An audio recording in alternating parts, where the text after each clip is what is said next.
Hello folks, this is Jim Den Hollander again with MidwestHockey.info.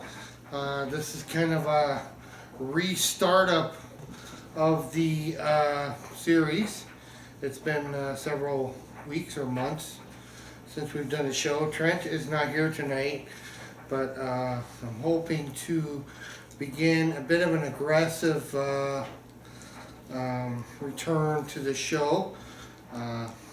My setting tonight is at Coach Annaboni's house where I'm dog sitting tonight, and as you saw on the bottom of the screen, that's his little companion Eddie, who I'm looking after for the weekend while Coach is at a tournament.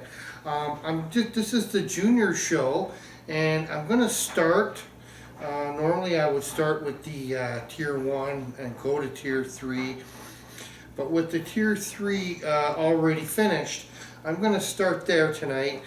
Just kind of recap what happened in the various playoffs and then move on to the upper level. So hopefully I can get through this pretty quick.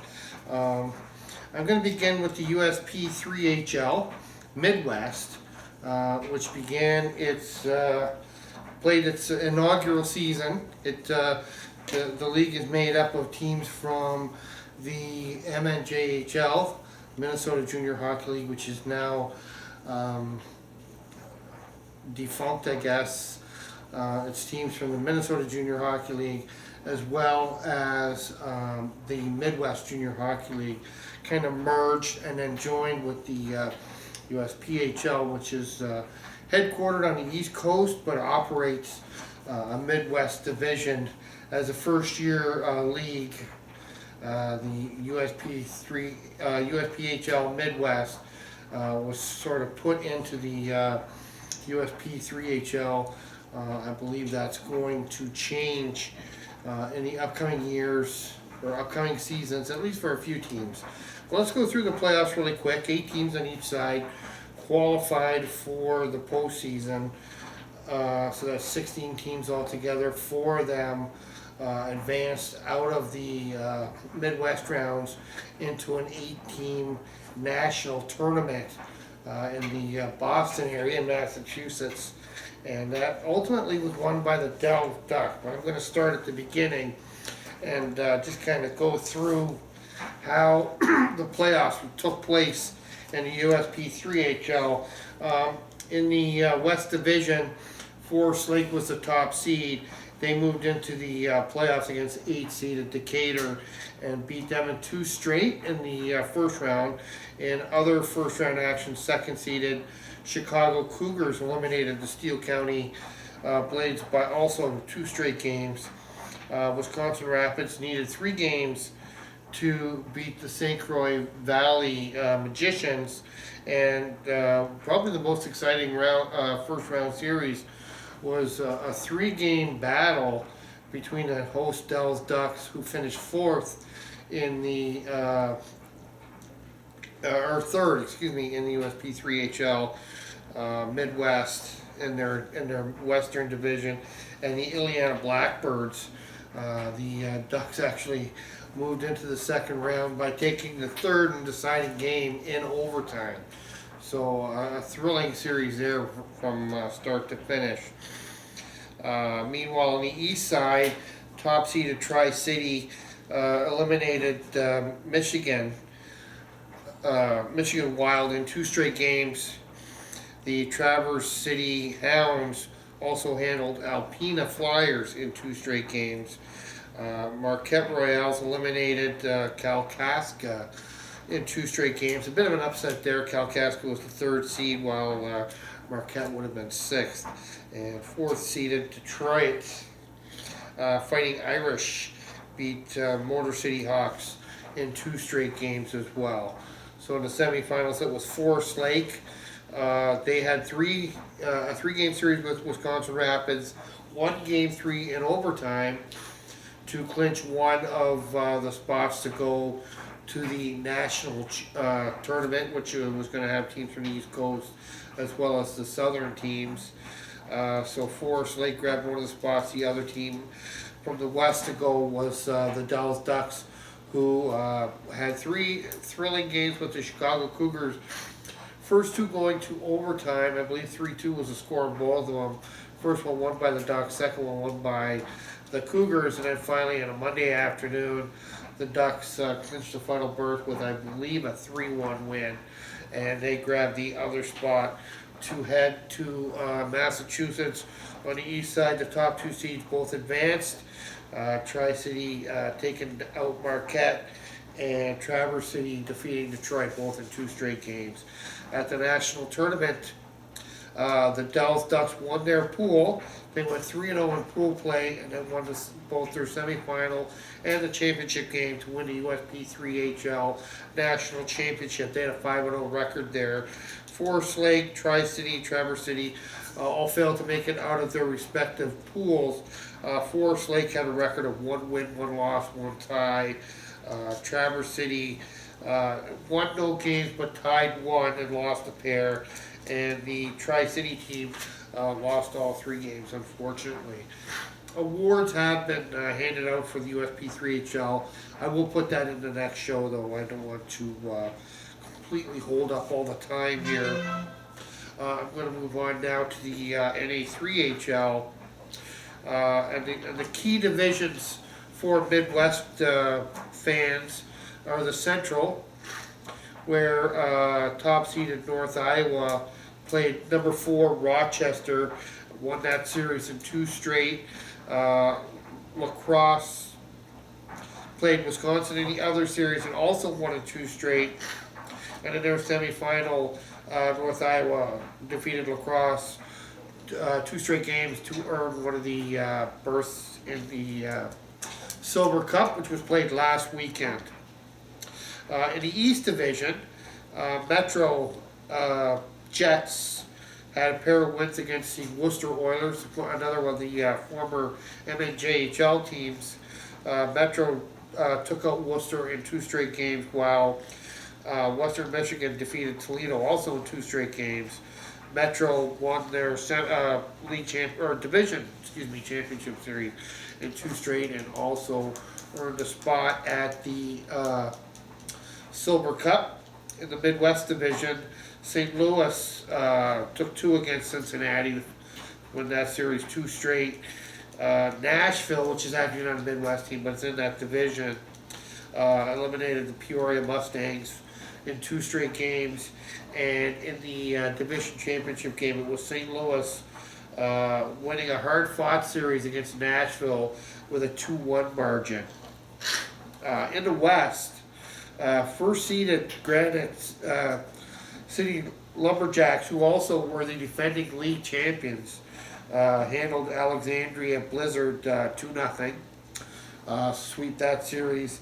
Excuse me. The other West semifinals saw Twin City Steel getting by Breezy Point in 2 straight games.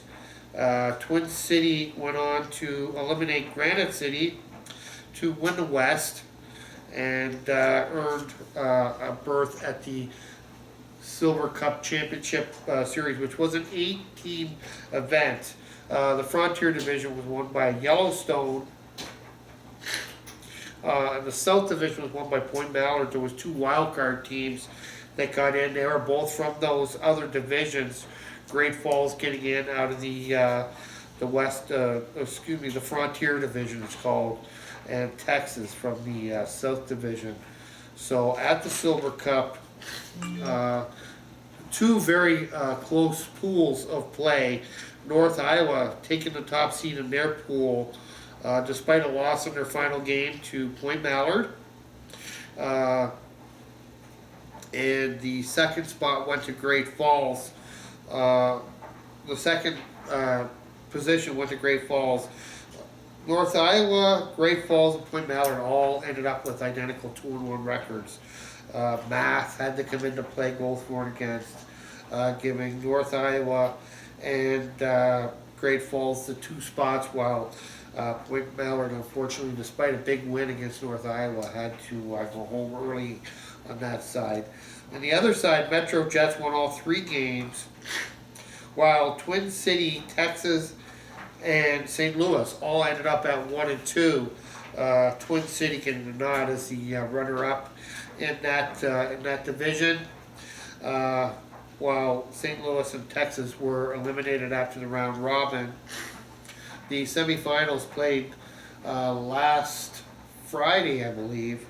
Saw North Iowa getting by Twin City, while the Metro Jets defeated Great Falls, setting up the championship game. I think everybody really was hoping to see, and that was the North Iowa Bulls against the Metro Jets. North Iowa taking their second Silver Cup championship in the past 3 years. Last year they lost the Silver Cup championship game, but went on to win the national championship. This year there is no Tier 3 national championship. USA Hockey not running that this year. So North Iowa, congratulations to the Bulls. The Silver Cup champions for the second time in 3 years. And great job done there. Todd Sandin, a great coach. And congratulations to you, Todd, and to your team. So I'm going to move on now to Tier 2. And there's a couple divisions here where Midwest teams are involved, but they're basically Canadian leagues. The SIJHL, which is the Superior International Junior Hockey League, just a 5-team group. It has 4 teams from Northwestern Ontario and the Minnesota Iron Rangers, which a team that won that SIJHL title and went to the Dudley Hewitt Cup not too long ago. But this year they finished 4th out of 5 and were involved in a best-of-5 sort of qualifying series. The top 3 teams all earned a bye, and the first round actually matched 4th against 5th. So the Minnesota Iron Rangers had home ice against the English River team from Northwestern Ontario. And a bit of a disappointment here for Minnesota Iron Rangers, who, as expected, jumped out to a 2-0 lead in the best-of-5 series with a 3-2 overtime win. That was actually at English River, I believe, and then a 5-1 win on home ice to get themselves within a win of moving into the semifinals. English River, though, regrouped and picked up a 7-4 win, then won... or a 7-3 win, excuse me, to get off to Schneid and avoid being eliminated, and then tied the series up 6-4 and won the championship game right in Minnesota, 3-1 to move into the league semifinals.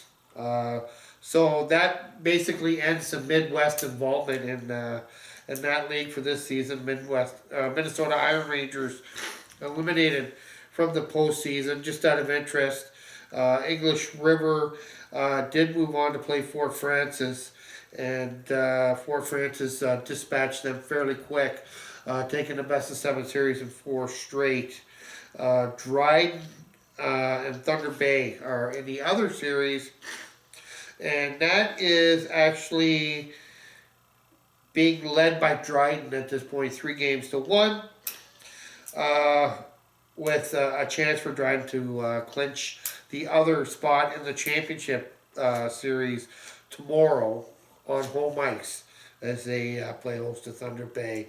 Fort Francis already in the championship game. They're the top seed, and the winner of that series will move on to the Dudley Hewitt Cup for Ontario supremacy. The other league that has a Midwest involvement is the Northern Ontario Junior Hockey League, and that has the Sioux Eagles, a former NAHL team, which actually was a former Northern Ontario Junior Hockey League, came to the North American Hockey League for a few seasons, and now finds itself back in the NO, as everybody calls it, the NOJHL, Northern Ontario Junior Hockey League. They had a decent opening season, but we're one of 4 teams that had to play in first round games. I guess it's a 10-team league. The bottom 4 teams had to play sort of a qualifier, whatever you want to call it, first round. The Sioux Eagles did win that series, their first series with 2 straight wins against Espanola, while Timmins eliminated Iroquois Falls in that series. And then the opponent that they absolutely did not want to run into, cross-border rival, the Sioux Thunderbirds, lined up next against the Sioux Eagles. The Sioux Thunderbirds are, by the way, on the Canadian side of Sault Ste. Marie, the Sioux Eagles on the American side of Sault Ste. Marie. So quite a rivalry there, but this year the Sioux Thunderbirds are a very strong team, and they actually eliminated the Eagles in 4 straight games. So the good news is they didn't have to travel too far, but a bit of a quick end there for the Eagles in the division quarterfinals. Other quarterfinals saw Elliott Lake eliminating Rayside Balfour in 5 games. Kirkland Lake, which will be the host of the Dudley Hewitt tournament this season, dispatched. Now I might be pronouncing this wrong. I think it's Wasson, but it might be Powasson or something like that. But that was a 6-game series. Kirkland Lake winning 4-2, and Cochrane took out Timmins in 4 straight. That set up a semifinals set that matched the Sioux Thunderbirds against Cochrane, and Kirkland Lake, or excuse me, Sioux Thunderbirds against Elliott Lake, and Kirkland Lake against Cochrane. And both those series were at 3-1 heading into tonight. Tonight being Saturday, April 10th, I believe. And both series wrapped up tonight. Kirkland Lake picked up a 4-2 win over Cochrane, and Thunderbirds defeated Elliott Lake. So that will see the Sioux Thunderbirds going against Kirkland Lake in the championship series, and as I already mentioned, Kirkland Lake is the host for the Dudley Hewitt, so that means both those teams will advance to the Dudley Hewitt tournament. So barring what happens tonight, they'll both move on to the Ontario Championship. That'll match them with the SIJHL champion and then the Ontario Junior Hockey League champion. That series also, I believe, is down closing in on its championship game. I know Kingston was eliminated by Trenton in that series, and I'm not sure. I think Burlington and Georgetown are still going. Of course, that doesn't pertain to the Midwest. I'm going to skip ahead real quick and go to the OHL, because that's one where there's no more Midwest involvement too, so we can kind of close the book on that. The Midwest teams in the Ontario Hockey League, that's the top junior league, and one of 3 Tier 1 junior leagues in Canada. The 2 Midwest teams in that are the Saginaw Spirit, who grabbed the 8th and final playoff spot in the West Conference with a 24-36, 5-3 record for 56 points. They grabbed, as I said, the 8th and final playoff spot in the Western Conference. 9th place going to the expansion Flint team, which had 20-42, 4-2 record for 46 points. So they were out fairly early. They did take 9th place, and if it's any consolation, they did finish ahead of at least one team, the Guelph squad. Guelph Storm finishing behind Flint this year. So Flint, as an expansion team, there was not super high expectations. Saginaw drew this short straw by getting the 8th seed, and they were eliminated in 4 straight playoff games by the Erie Otters, the only other American team in the OHL. But because they are not from the Midwest, I don't really, include them in my scope. But the Erie Otters have advanced to the semifinals with a 4-0 sweep of Saginaw. Just out of interest again now, quickly I can go through this. The Sault Ste. Marie Greyhounds won their series, a hard-fought series actually, upsetting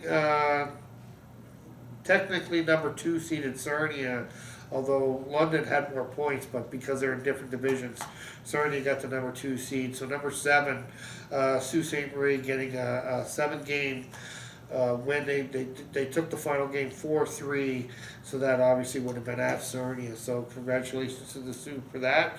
The London Knights needed 6 games to eliminate Owen Sound, and the 4-5 series was ultimately won by Kitchener 4-1 against the Windsor Spitfires. On the east side, just really quick, Kingston Frontenacs eliminated Oshawa in 5 games. Oshawa, the defending OHL champion, eliminated in the first round. That was a 1-8, so not a huge surprise there.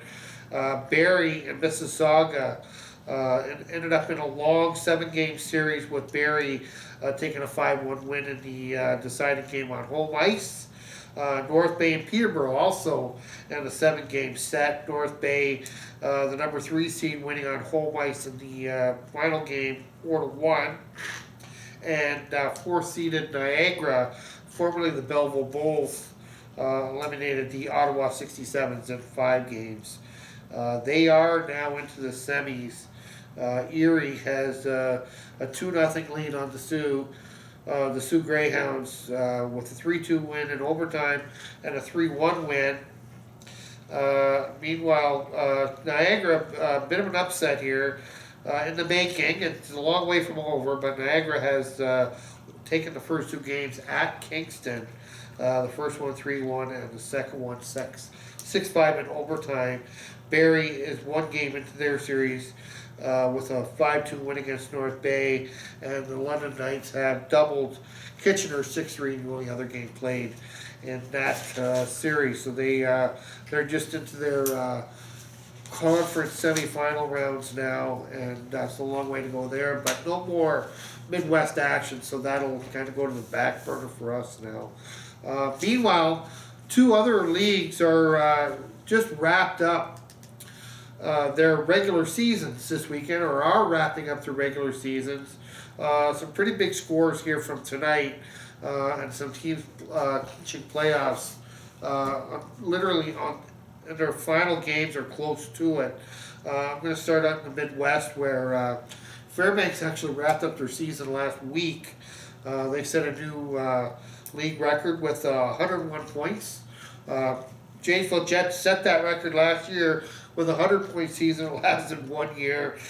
Fairbanks wrapping up a 49-8-3 season for 101 points. Janesville, though, with a nice finish to the season. They did lose tonight in a very important game for their opponent, but I do believe Janesville will. Actually, they could be knocked out here. Janesville is now in second. They wrap up the season with a 35-19-6 record for 76 points. Wilderness, who did not play tonight, now 1 point behind. But the loss tonight to Cooley, it was a 4-3. Janesville won last night 4-3, and Cooley took a 3-2 win tonight. That one actually, I believe, in Janesville. Cooley Chill entered the final weekend. They had 3 games they needed to get 1 win to move past Springfield, who was already done their season. And they played a home-and-home with Janesville, and they will wrap up the season tomorrow against the Minnesota Wilderness. Now, the Minnesota Wilderness is 24-18-7 for 75 points, so it's a pretty important game for them. With the Janesville loss tonight, it gives the Wilderness a chance to move past Janesville with a win. They do need a win because they only have 34 wins. So if they tied, I believe the edge would go to Janesville. But they are going to play each other in the first round of the playoffs. Wilderness, the defending league champs, will play Janesville in the first round. Tomorrow's game with the Cooley Chill will decide which of them get home ice. Cooley Chill, the good news is they managed to get into the playoffs. In the penultimate game of the season, they pull out a big win, clinched their playoff spot finally. But the bad news is they'll be heading to Alaska and starting out against the Fairbanks team, which, as we've already said, they are basically the top team in the league this year. So a tough opening assignment for the Cooley Chill. The other division that is down the stretch, and this is actually, as of this moment, not finished, is the Central Division. Bismarck will win that division. They went into tonight with 37-18-4 record. Not sure how they did tonight, but they will finish first in that division. Minot will finish second.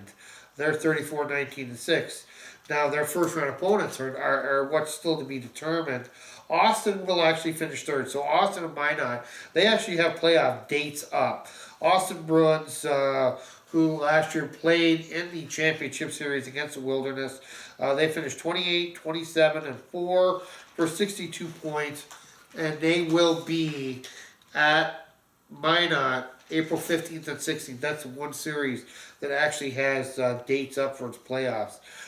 Brookings entered the final game of the season with a 1 point lead on Aberdeen. Aberdeen, with a big weekend here, actually won a couple big games, but it looks like they lost to Austin tonight, and I think that might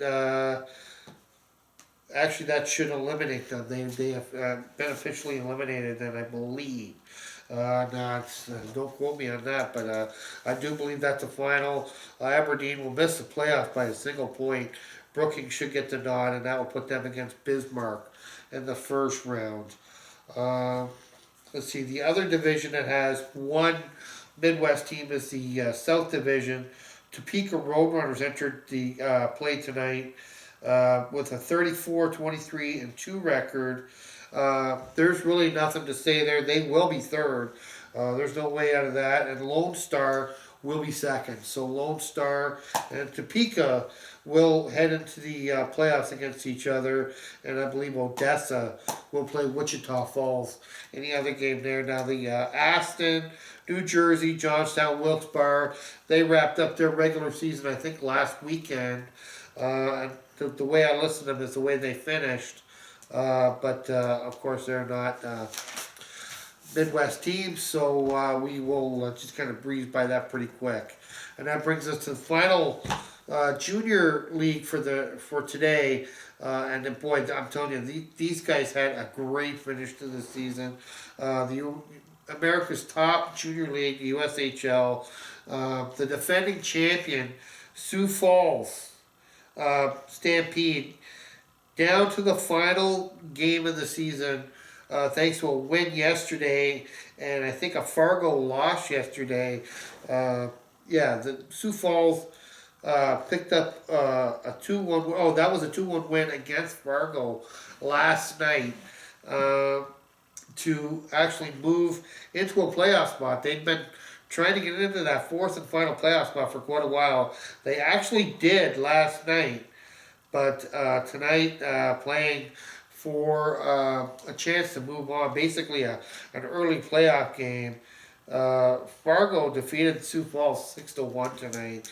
So Fargo will grab the fourth and final playoff spot in the, I think that's the south or the west side. Anyway, that division, Fargo will grab the fourth and final playoff spot. Tri-City won tonight. They will be first, and they will play Fargo. So that's you can mark that down. Tri-City against Fargo in the first round. Lincoln and Waterloo separated by 2 points at the end of the regular season. Both winners in their final game of the regular season to keep pace with each other. They actually, Waterloo finished 1 point ahead of Fargo, I think, and Lincoln just 3 points ahead. So pretty close finish there, but it will be Lincoln and Waterloo battling at each other, Lincoln with home ice. The top team, regular season champions, winners of the Anderson Cup, Cedar Rapids Rough Riders. They will move on to play Bloomington. So congratulations to Bloomington on their first playoff berth. Just a second-year team there. Bloomington getting in with a 36-18-4-1 record. Actually, that will improve to 36-18-5-1. for 78 points. So Bloomington fourth will play Cedar Rapids in the first round, and this is a series that I'm kind of looking forward to. The Green Bay Gamblers against the Dubuque Fighting Saints. I think they both won their final games tonight. Green Bay moves to 81 points and Dubuque to 80. So that's going to be a fantastic first round battle.